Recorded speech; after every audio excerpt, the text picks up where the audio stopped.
주의 백성이 그들의 적국과 더불어 싸우고자 하여 주께서 보내신 길로 나아갈 때에 그들이 주께서 택하신 성읍과 내가 주의 이름을 위하여 건축한 성전이 있는 쪽을 향하여 여호와께 기도하거든 주는 하늘에서 그들의 기도와 간구를 들으시고 그들의 일을 돌아보옵소서. 범죄하지 아니하는 사람이 없사오니 그들이 주께 범죄함으로 주께서 그들에게 진노하사 그들을 적국에게 넘기심에 적국이 그들을 사로잡아 원군을 막론하고 적국의 땅으로 끌어간 후에 그들이 사로잡혀 간 땅에서 스스로 깨닫고 그 사로잡은 자의 땅에서 돌이켜 주께 간구하기를 우리가 범죄하여 반역을 행하며 악을 지었나이다 하며 자기를 사로잡아 간 적국의 땅에서 온 마음과 온 뜻으로 주께 돌아와서 주께서 그들의 조상들에게 주신 땅 곧 주께서 택하신 성읍과 내가 주의 이름을 위하여 건축한 성전 있는 쪽을 향하여 주께 기도하거든 주는 계신 곳 하늘에서 그들의 기도와 간구를 들으시고 그들의 일을 돌아보시오며 주께 범죄한 백성을 용서하시며 주께 범한 그 모든 허물을 사하시고 그들을 사로잡아간 자 앞에서 그들로 불쌍히 여김을 얻게 하사 그 사람들로 그들을 불쌍히 여기게 하옵소서. 그들은 주께서 철풀무 같은 애굽에서 인도하여 내신 주의 백성 주의 소유가 됨이니이다. 원하건대 주는 눈을 들어 종의 간구함과 주의 백성 이스라엘의 간구함을 보시고 주께 부르짖는 대로 들으시옵소서.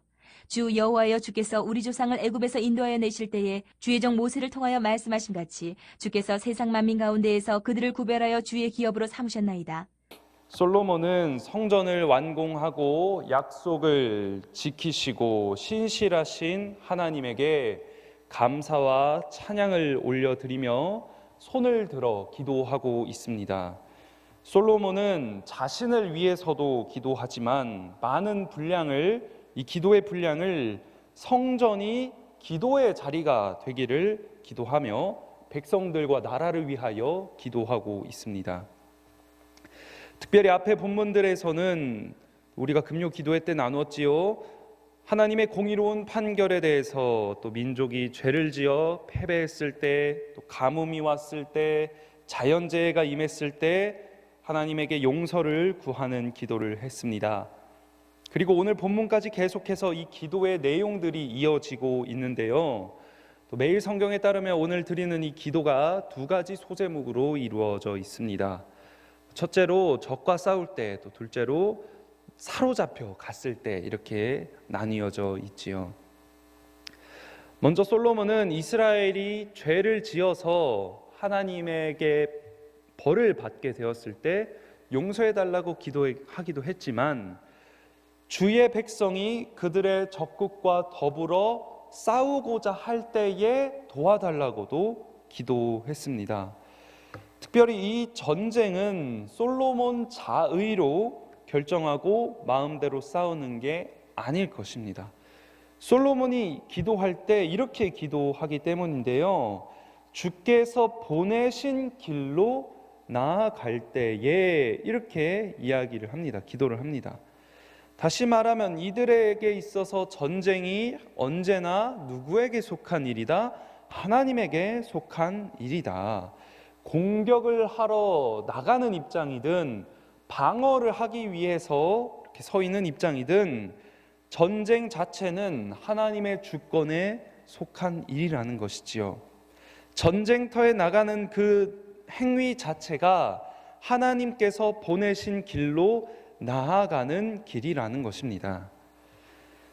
하나님을 의지하여 이스라엘 백성들은 전쟁 중에서도 성전을 향해서 기도를 하는데요. 멀리 떨어져 있는 장소에 있다고 할지라도 방향만큼은 내가 하나님을 향하겠다, 성전을 향하겠다, 우리 하나님을 기억해야겠다 다짐하면서 자신들에게, 우리 민족에게 은혜를 베풀어 달라고 간구를 합니다. 그래서 하나님께서 45절과 같이 그곳에서 그들의 기도를 하늘에서 들으시고 그들의 일을 돌아보실 것이라고 확신하며 기도할 수가 있습니다. 우리 하나님께서 전쟁을 치르는 이스라엘 백성들의 일을 돌아보시며 무엇을 베풀어 주시고 무엇을 보여주시느냐? 공의를 베풀어 주실 것입니다. 이 전쟁터에서 하나님의 공의가 행해진다면 어떤 결과가 나타날까요? 이 전쟁은 단순한 나라 간의 다툼이 아니라는 이 확신이 있었습니다. 하나님의 편에 있는 자가 곧 정의의 편이요 하나님의 편에 있는 자가 곧 승리할 건데 공의의 하나님께서 우리와 함께 하시니 하나님께서 개입하시어 정의로운 판결이 내려진다면 우리 이스라엘 민족들은 반드시 승리할 거라는 이 확신이 있었다는 것입니다. 이들이 전쟁 가운데 나아갈 때에 하나님의 공의라는 명분이 뚜렷하게 내세워질 때 자기 민족의 이익을 위해서가 아니라 이방인들처럼 침략하기 위한 전쟁이 아니라 하나님의 이름을 걸고서 나아가는 이 전쟁 가운데 반드시 이들은 공의로운 또 정의로운 판결을 받아 승리할 수 있다는 확신을 가지고 전쟁터에 나아갔을 것입니다. 그리고 이제 계속해서 기도를 이어서 하는데요. 둘째로 솔로몬은 인간이 한없이 연약하고 또 언제든지 죄악에 넘어질 수 있는 존재라는 것을 인정하고 또 알고서 계속해서 기도를 하고 있습니다. 사람이 만약 범죄하여 하나님의 진노를 받아 사로잡히게 된다면 그렇게 되어서 이스라엘 백성이 자신들의 죄를 깨닫고 이방 땅에서 돌이켜 회개한다면 하나님 앞에서 회개의 기도를 다하여 우리가 범죄하여 반역을 행하여 악을 지었나이다 이렇게 기도한다면 온 마음과 온 뜻을 다해 심령이 주님께 돌아와 주님이 계신 곳을 바라보며 기도한다면 이렇게 솔로몬은 기도 중 계속해서 조건을 말하면서 결국 솔로몬이 정말로 원하고 또 기도하고자 하는 것을 이야기합니다. 49절, 59절의 말씀인데요. 우리 같이 한번 49절, 50절의 말씀 읽어보도록 하겠습니다.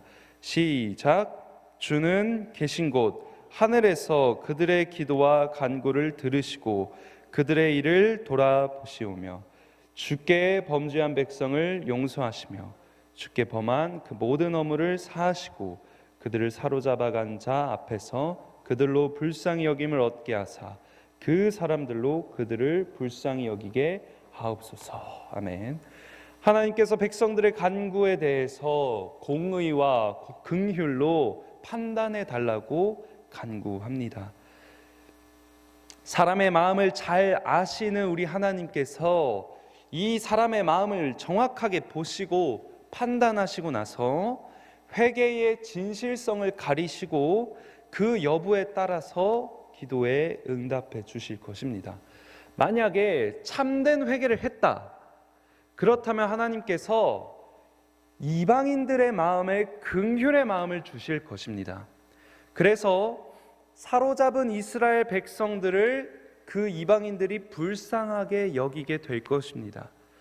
다시 말하면 우리 하나님께서 이방인들의 마음에 이 긍휼히 여기는 마음을 주실 수 있다.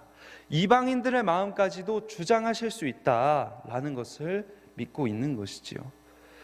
이스라엘의 통치자 하나님께서 이방인들에게까지도 통치권을 행사하고 계신다는 거예요. 하나님의 동정심은 이방인들에게 전해지면서 그들은 이스라엘 백성은 혹 적국에게 사로잡혀 갔을 때 불쌍히 여기심을 받을 수가 있게 됩니다. 솔로몬은 이러한 간구를 마치면서 이 백성들이 어떤 존재인지를 상기시킵니다. 이들은 애굽에서 건짐을 받은 하나님의 백성들입니다. 하나님께서 영원히 버리시지 않을 주의 백성입니다. 주의 소유가 되는 자들입니다. 이스라엘 백성들이 만약 불순종 가운데 거하면서 하나님의 진노하심으로 하나님의 심판을 받게 된다고 해도 그들이 받을 이 심판은 영원한 게 아니라 회개하고 주님에게 돌아온다면 다시 회복되고 하나님의 품으로 돌아갈 수 있다는 희망을 가질 수 있는 그 사실을 솔로몬은 기도 가운데 보여주고 있습니다. 오늘 솔로몬의 기도와 같이 우리 삶 또한 솔로몬이 생각한 이 이스라엘 백성들의 모습과 비슷한 것 같습니다. 우리가 전쟁 가운데 나아갈 때, 영적인 싸움을 이 세상 가운데 해 나아갈 때에 솔로몬의 기도의 전제와 같이 우리는 먼저 어떤 자들입니까? 하나님의 백성이요 하나님의 소유가 된 자들입니다. 그 어떤 것도 우리를 하나님과의 연결해서 끊을 수가 없다는 것이지요.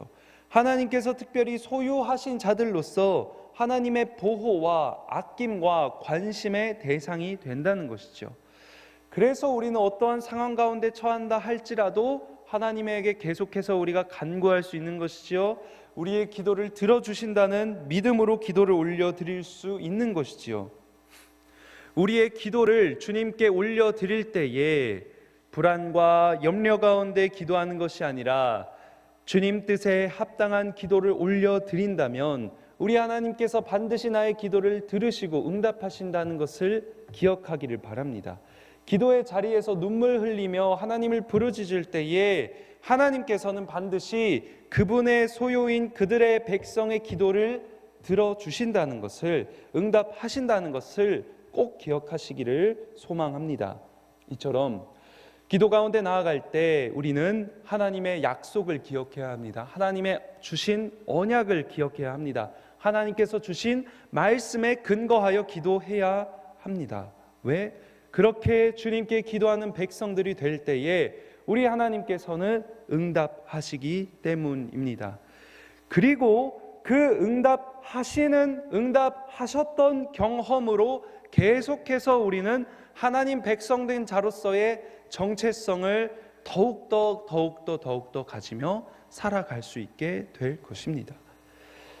그러나 동시에 우리는 솔로몬이 기도했던 것처럼 범죄하며 실족하기도 하지요. 영적인 위협과 어려움 가운데 그 세상 가운데 살아가면서 위태위태하게 살아가기도 합니다. 때로 그래서 넘어지기도 합니다. 전쟁 가운데 패하거나 하나님의 심판으로 인해서 적국에 사로잡혀 가는 것처럼 우리 삶에서 죽음의 그림자가 드리울 때가 있지요. 하나님이 떠나신 것처럼 느껴질 때도 있고 마치 우리의 삶이 마귀에게 속박되어진 것 같은 그런 기분이 느껴질 때가 있습니다. 그러나 기도의 전제, 하나님의 백성된 자로서의 이 정체성을 가지고 그때에도 우리는 하나님에게 무엇을 해야 할까요? 회개하며 간구하는 자세가 필요하다. 우리 하나님께서는 어떠한 상황 가운데에서 응답하시는 분 맞습니다. 긍휼의 하나님이 맞습니다.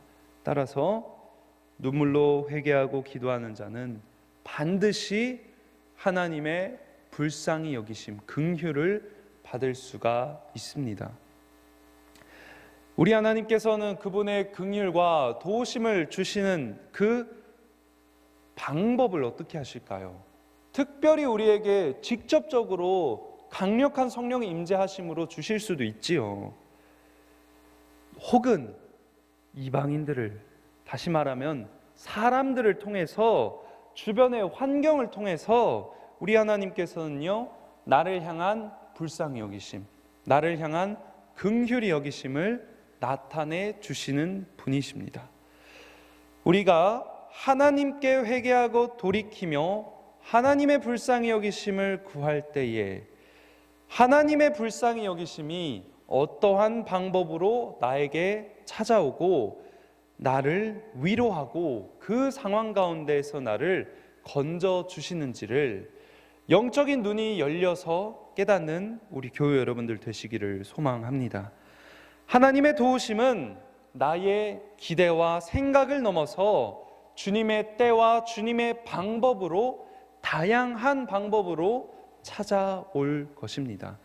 따라서 우리가 어려운 상황 가운데, 또 우리가 시험 가운데, 또 넘어진 가운데 해야 될 것이 무엇입니까?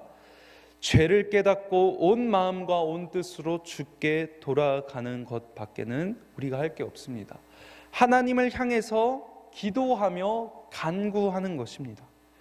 오늘 이 새벽 특별히 기도의 자리로 나아가실 때에 기도하는 우리의 정체성을 다시금 되새기며 기도의 자리로 나아가시기를 바랍니다. 우리는 주님의 자녀요, 주님의 백성입니다. 우리의 왕 되신 하나님께서는 그분의 소유된 백성들의 기도를 반드시 들으시는 분이시고 반드시 응답하시는 분이십니다. 그리고 특별히 우리가 어떠한 상황 가운데 있어도 특별히 우리에게 회개가 필요한 지점이 있습니까? 특별히 우리가 마음 가운데 어려움을 겪고 또 유혹 가운데 넘어지고 주님 앞에 합당하지 못한 모습 보이고 부끄러운 모습 있습니까? 괜찮습니다. 어떠한 상황 가운데 있어도 우리 하나님께서는 우리의 일을 돌아보시고 우리에게 긍휼을 베풀어 주시는 분이십니다. 그 긍휼은 성령의 강력한 임재하심으로 우리 마음 가운데 찾아올 수도 있겠지요. 또 그분의 긍휼과 은혜와 자비로우심은 오늘 하루 우리가 교회 가운데 나와 함께 예배하며 교제하는 그 가운데 예배의 순서 가운데 다른 성도들의 입술을 통하여 행동을 통하여 또한 오늘 우리가 오전에 함께 공동체 가운데 나누고 또 받을 공예배 가운데 말씀을 통하여 우리에게 주어질 수 있습니다.